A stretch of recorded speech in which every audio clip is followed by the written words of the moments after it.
Qui a peur du gros effélan? Dans son lit, Winnie l'ourson dormait à poings fermés et rêvait d'un effélan. C'était un gros effélan avec une trompe. Il était assis sur le pont qui traverse la rivière, le pont préféré de Winnie. Et il chantait « C'est moi l'effélan, c'est moi, c'est moi ». Au moment même où l'effélan disait d'un air affamé « Et savez-vous ce que les effélans aiment manger au petit déjeuner ?» Quelqu'un frappa à la porte de Winnie, et Winnie se réveilla. « Ouf !» se dit-il, « c'était seulement un mauvais rêve. » « Toc, toc, toc !» entendit-il à nouveau. « J'espère que ce n'est pas un effet... »« Ah, bonjour, Coco Lapin !» dit Winnie. « C'est le matin ?»« C'est le matin de la cueillette des framboises, Winnie, » dit Coco Lapin. « Tu as fait la grasse matinée.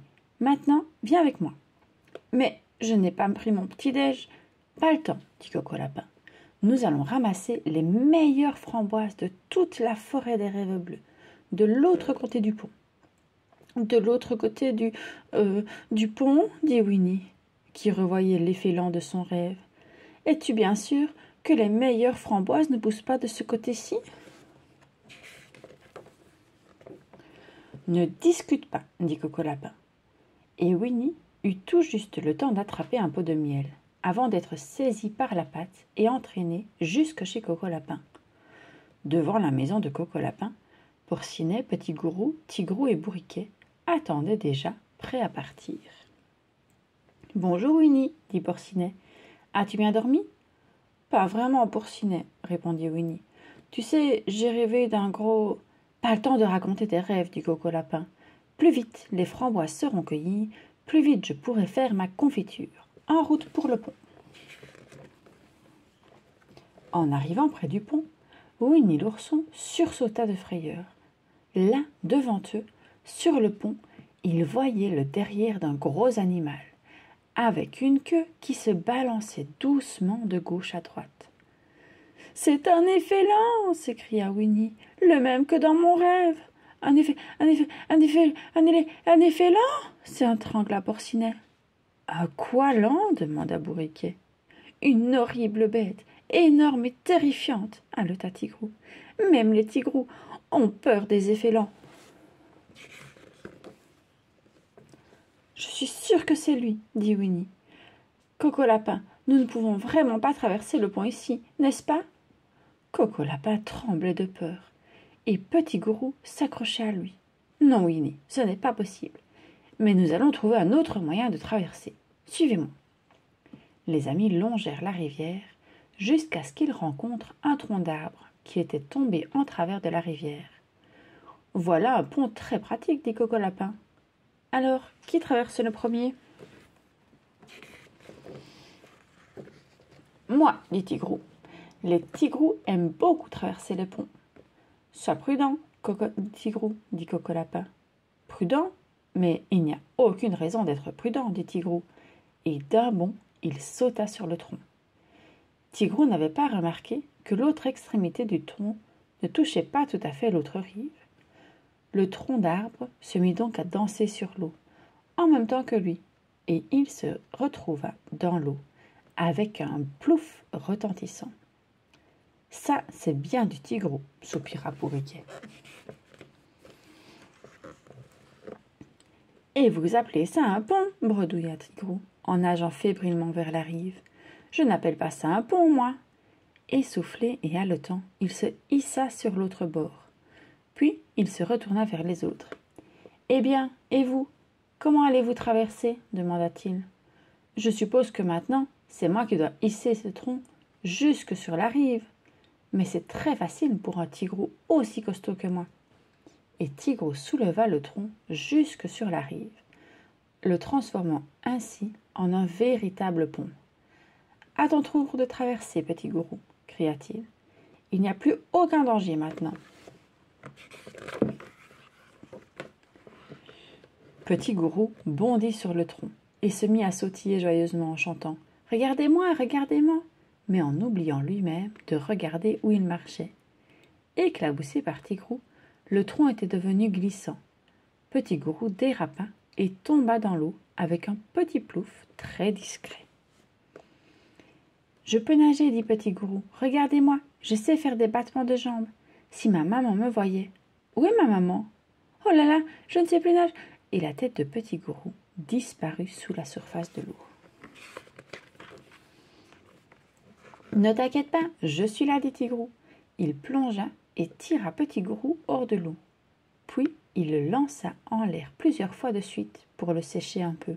« Attention, cria Coco Lapin.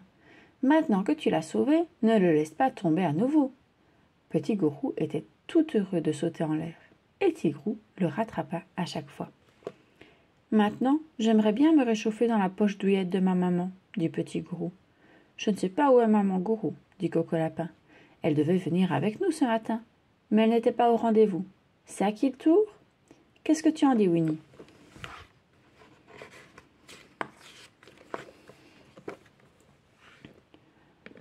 « Vas-y le premier, dit Porcinet à Winnie. Mais sois prudent. » Winnie s'assit sur le tronc et avança lentement, sur son derrière. Il fit très attention de ne pas sauter comme Tigrou et de ne pas glisser comme Petit Gourou. Il faisait tellement attention de ne pas tomber qu'il oublia de serrer son pot de miel dans ses bras, et celui-ci qui tomba dans l'eau. « Oh non, dit Winnie l'ourson en regardant son pot de miel flotter au loin, trop loin pour le rattraper. Voilà mon petit déjeuner qui s'en va. »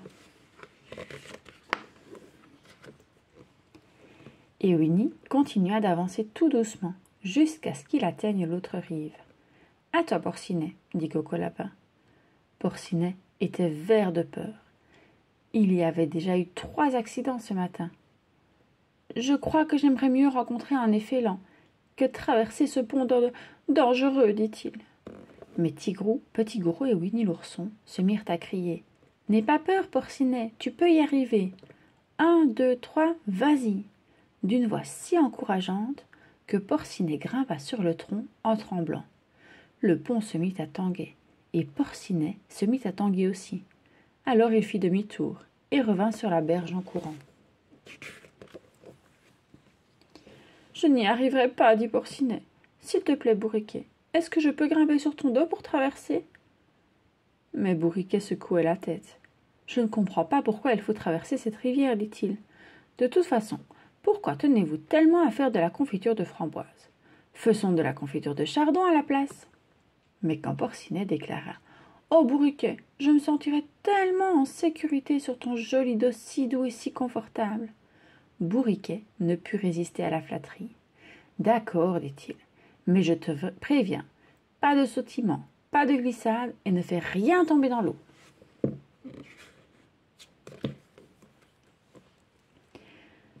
Porcinet grimpa sur le dos de Bourriquet. Bourriquet monta sur le tronc et se mit à avancer lentement. Il était à peu près à mi-chemin quand il sentit quelque chose lui chatouiller la queue. C'était une abeille qui avait senti l'odeur du miel quelque part sur la rivière. Bourriquet se mit à ruer, mais ruer n'est pas vraiment une bonne idée quand on marche sur un tronc étroit. Bourriquet perdit donc l'équilibre. Il se retrouva assis sur le tronc avec 2 pattes de chaque côté qui pendaient dans l'eau, et Porcinet sur le dos qui criait « Au secours !» « Voilà qui n'est pas très prudent, dit Coco Lapin. »« Eh bien, faites quelque chose, dit Bourriquet. » Coco Lapin poussa par derrière. Les autres tirèrent, et finalement, Bourriquet et Porcinet atteignirent la rive. « Et maintenant, dit Coco Lapin, je vais vous montrer, moi, comment on traverse un pont sans danger. Il faut marcher avec assurance. Il faut regarder tout autour de soi. Il faut se concentrer et ne pas se laisser distraire par les abeilles. » Coco Lapin traversa le pont sans aucune difficulté, et tout le monde l'applaudit. « Cela te paraît si simple quand c'est toi qui traverses, » dit Porcinet. À ce moment-là, les amis entendirent une voix.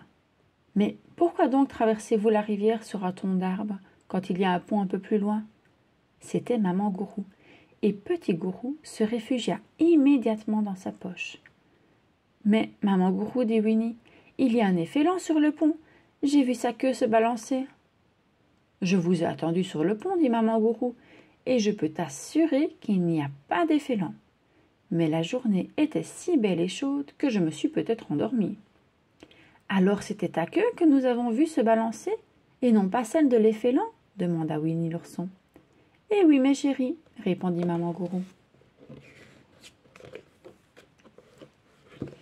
Mais vous avez eu raison d'être prudent. Peut-être qu'un jour, il y aura vraiment un effet lent sur le pont. En attendant, j'ai trouvé ce pot de miel au milieu des algues au bord de la rivière. Est-ce qu'il est à toi, Winnie ? Et Winnie plongea délicieusement le museau dans son petit déjeuner. Maintenant, dit Coco Lapin, c'est bien parti pour la cueillette des framboises.